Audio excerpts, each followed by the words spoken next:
Well, in the wake of Isaac, areas that flooded now demanding flood protection. And some victims complain about the new flood walls around New Orleans, but it is not necessarily an us versus them issue. One proposed solution to Laplace's problem could also benefit other spots along the lakefront. John Snell reports.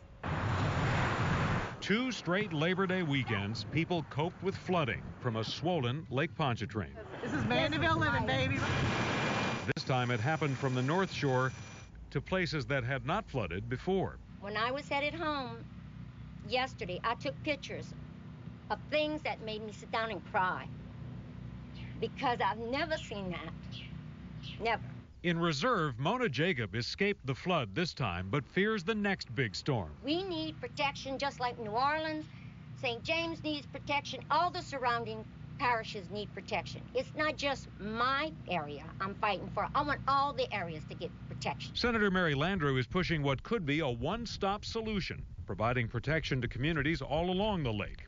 The Lake Pontchartrain Barrier, a several-mile-long flood wall or levee with flood gates at the Wrigley's and Chef Pass.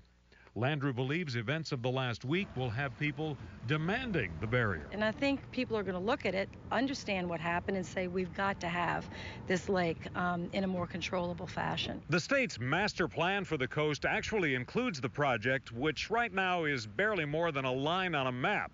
Nobody knows exactly what form the structure would take or how much it would cost. The master plan suggests the structure could pay for itself many times over, eventually preventing an average of $2 billion to $10 billion a year in future storm damage. Landrieu is pushing President Obama to build the wall. We are getting on the case very quickly about figuring out what exactly happened here. What can we do to make sure that it doesn't happen again? Even if a president signs off on the idea, one potential issue, objections from Mississippi politicians who fear more water would be pushed their way. We're going to have to, answer the concerns of Mississippi. I think that we can. There are ways to design these systems, I think, if we put our best engineers on it. Engineers have suggested some kind of structure that might not exactly slam the door shut on Lake Pontchartrain, but would limit the amount of water surging into the lake. This is home. And you protect home.